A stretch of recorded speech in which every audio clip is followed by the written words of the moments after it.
Assalamualaikum warahmatullahi wabarakatuh. Nama saya Citra Sulistianingsih Nasution dari kelas Administrasi Negara 6B.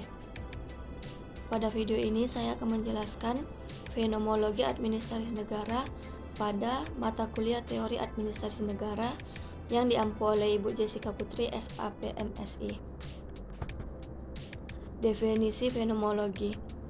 Definisi fenomenologi yaitu bisa diartikan sebagai studi tentang pengalaman hidup seseorang atau metode untuk mempelajari bagaimana individu secara subjektif merasakan pengalaman dan memberikan makna dari fenomena tersebut. Menurut Edmund, fenomenologi merupakan metode analisa dan aliran filsafat. Fenomenologi sebagai metode yaitu membentangkan langkah-langkah yang harus diambil sehingga bisa sampai kepada fenomena yang murni.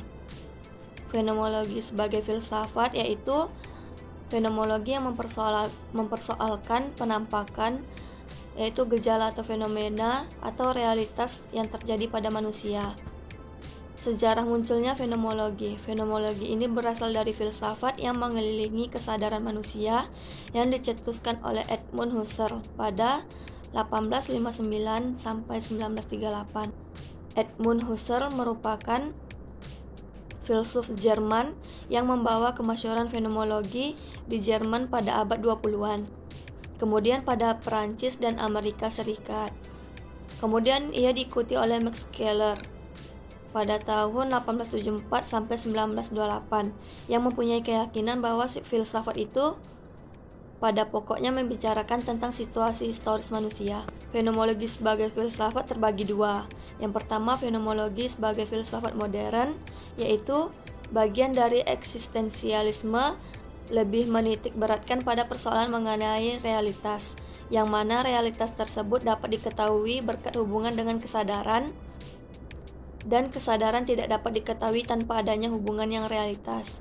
Yang kedua yaitu fenomenologi sebagai filsafat tradisional. Fenomenologi dalam filsafat tradisional mendasarkan pada pemikiran realitas yang tampak secara umum dan tidak dipengaruhi ruang keadaan dan waktu. Pada deskripsi teori, fenomenologi administrasi yaitu terjadi secara individu dalam kehidupan kelompok dan organisasi. Perkembangan administrasi sebagai studi hingga saat ini tidak terlepas dari fenomenologi administrasi, disebabkan oleh perkembangan administrasi yang tidak lain adalah dengan penampakan-penampakan atau realitas dalam kehidupan manusia. Contoh dari fenomenologi administrasi negara yaitu seperti RWNet. RWNet merupakan bentuk pelayanan publik yang merubah paradigma pelayanan sebelumnya, yakni seperti face-to-face, satu atap, formulir, loket, antrian, bising, tidak nyaman, tanda tangan, dan kegiatan pelayanan sebagaimana biasa kita lihat atau alami. RWNet tersebut atau RWNet ini merubah manajemen menjadi terbuka, aksesif, permisif, dan partisipatif. Pola interaksi berubah dari one-stop service menjadi non-stop service. Dan program RWNet ini dapat membangun sebuah lingkungan yang kompetitif karena tugas-tugas yang berkaitan dengan kepemerintahan tidak hanya menjadi tanggung jawab pemerintah, namun menjadi tanggung jawab bersama karena melibatkan warga secara langsung. Sehingga dengan adanya keterlibatan warga terjadi kompetensi antara pemerintah dengan RW, yakni siapa di antara mereka yang mampu memberikan pelayanan terbaik kepada warga secara terbuka, transparan, dan akuntabel. Baiklah, sekian video penjelasan dari saya. Lebih dan kurang saya mohon maaf.